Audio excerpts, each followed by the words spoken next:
Bonsoir Vincent Roy. Bonsoir. Écrivain et journaliste. Bonsoir Olivier d'Artigol. Bonsoir.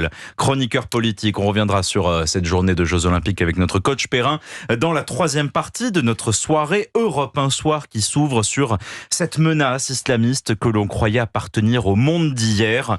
Vienne a échappé de peu à un piège terroriste. À 19 ans, il projetait une attaque. Lui et son complice présumé ont été arrêtés par les renseignements autrichiens. Ils voulaient s'en prendre à des concerts de Taylor Swift. La star américaine était de passage pour 3 dates, 3 fois 65 000 personnes qui ont échappé à une tragédie grâce aux renseignements. La menace terroriste plane toujours donc sur l'Europe, Olivier d'Artigol. Oui, bien évidemment. D'ailleurs, des projets d'attentats ont été déjoués dans notre pays par l'efficacité de nos services de renseignement. C'est le cas pour les services de renseignement autrichiens, avec un partenariat, y compris international, pour déjouer en effet cet attentat-suicide, ce projet d'attentat-suicide à Vienne. Un jeune islamiste de 19 ans, le second suspect a 17 ans. Et en effet, vous l'avez indiqué, sur ces 3 concerts, c'était plus de 170 000 personnes qui étaient attendues avec ce phénomène extraordinaire concernant un Taylor Swift. Bon, voilà, nous vivons bien évidemment avec cette épée de Damoclès des attentats islamistes, avec en plus un contexte international qui joue à plein pour souffler sur les braises. C'est ça peut-être en tout cas des répercussions. Ils avaient prêté allégeance visiblement au groupe État islamique, mais en tout cas, il y avait cette menace, visiblement, tout était planifié, tout était prêt selon les explications des enquêteurs, Vincent Roy. Oui, répercussions, répliques. Ce qui est plus étonnant, si vous voulez, quand on entend ça, puisque quand la nouvelle sort, c'est que on a l'impression qu'on est habitué, on vit avec cela constamment. C'est-à-dire, les concerts de Taylor Swift annulés parce qu'il y a une menace attentat. Évidemment, c'est une information très très importante, mais je ne vais pas vous dire elle passe crème, mais on est tellement habitué à entendre cela que finalement, et c'est ça qui me surprend beaucoup, c'est-à-dire que je vois que ça ne... Voilà, c'est vraiment ancré maintenant dans l'inconscient collectif, comme on disait jadis, et c'est terrible de vivre constamment avec cette épée de Damoclès, avec cette menace. Il est clair que, de toute façon, ce qui se passe entre Israël et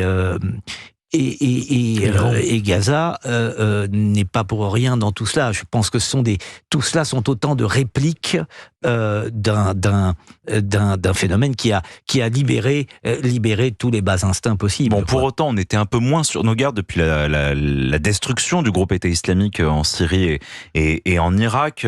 Mais là, le fait qu'il y ait 3 jours de concerts annulés, on ne prend aucun risque. Les organisateurs redoutent peut-être un effet d'imitation par non pas des complices mais d'autres terroristes en puissance qui pourraient se sentir D'abord, je partage l'analyse de Vincent sur ce climat, mais attention, l'ensemble des services de renseignement, des GSE, des GSI chez nous, mais les services d'autres pays, alertent sur le très haut niveau de menace, sur un spectre antiterroriste mobilisé et qui peut frapper à tout moment.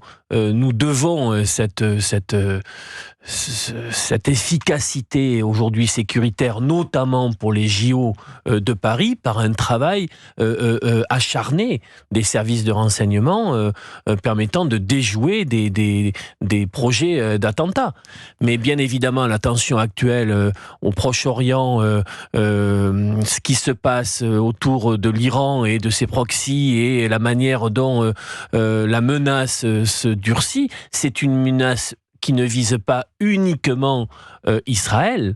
C'est une menace, bien évidemment, qui peut accentuer encore le risque d'attentat, bien évidemment. On avait émis l'hypothèse de créer un FBI dédié au terrorisme européen. Oui. Ça pourrait être une réponse où, pour l'instant, les services nationaux sont suffisamment efficaces, Vincent Roy. Les services nationaux et les collaborations entre services, puisque les collaborations, y compris, par exemple, avec le Maroc, je lisais un papier sur cette question. Donc tous les services, même avec des pays avec lesquels on n'est pas forcément amis, l'Algérie. Vous voyez, on a surtout en ce moment, on a quelques difficultés avec l'Algérie, mais tous les services, il ne faut pas oublier que là, au-delà de nos problèmes politiques, tous les services là fonctionnent. Alors oui, pourquoi pas un FBI? Vous savez, tout ce qui peut être bon pour qu'on puisse détecter la menace d'attentat, la menace islamiste, etc. Tout est bon à mettre en œuvre. Là, je crois qu'il faut pas rechigner. Mais enfin, pour l'instant, force est de constater que touchons du bois, ça ne fonctionne pas mal. Et on a nous-mêmes, comme le rappelait Olivier, on a déjoué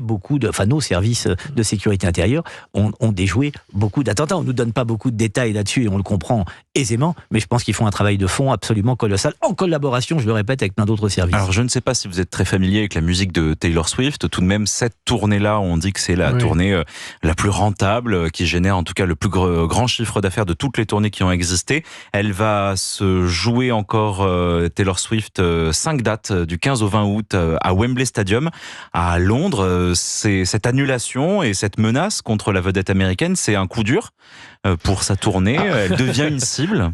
Très certes. D'abord, c'est toujours un drame qu'un artiste ne peut pas se produire, quelles que soient les raisons, pour une censure ou là, en l'occurrence, une menace d'attentat.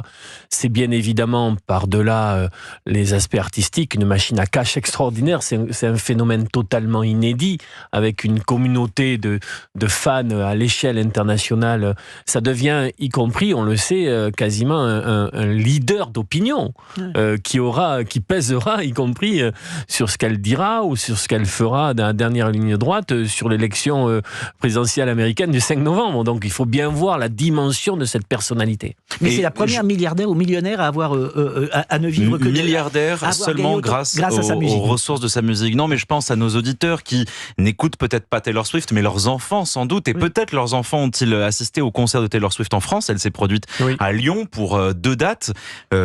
Comprenez-vous qu'ils aient peut-être des réticences à se rendre à d'autres concerts de Taylor Swift s'ils souhaitent se rendre à Londres ou lors d'une prochaine date? C'est ça peut-être le moment où les terroristes touchent du doigt leurs objectifs. Mais vous savez, l'un des objectifs des terroristes est d'essayer de ne plus nous faire vivre comme nous aimons vivre, aller prendre un café en terrasse, aller au concert. Ça serait la victoire ultime. Et donc, il ne faut pas y céder. Non, bien sûr. Vincent Roy, des parents, vous les comprendriez qu'ils disent à leurs enfants, on va peut-être revendre nos billets parce que... Écoutez, l'État autrichien applique un principe de précaution. Alors, ce sont les organisateurs précisément qui ont préféré. Appliquent un principe de précaution. Pourquoi des parents, alors que leurs enfants doivent aller à un concert de Taylor Swift, n'appliqueraient-ils pas ce même principe de précaution? C'est très humain et ça s'entend. N'ayez pas peur, comme disait l'autre, les prochains concerts de Taylor Swift à Paris, je suis disponible pour y aller avec Vincent. Eh bien, parce que nous ne céderons pas. Rendez-vous est pris, messieurs. Alors, j'ai hâte de vous voir avec les bracelets de Taylor Swift. On fera une photo. Nous viendrons vous apporter la photo. Avec plaisir, rendez-vous est pris. Bon, sur Europe 1, il est 19h26.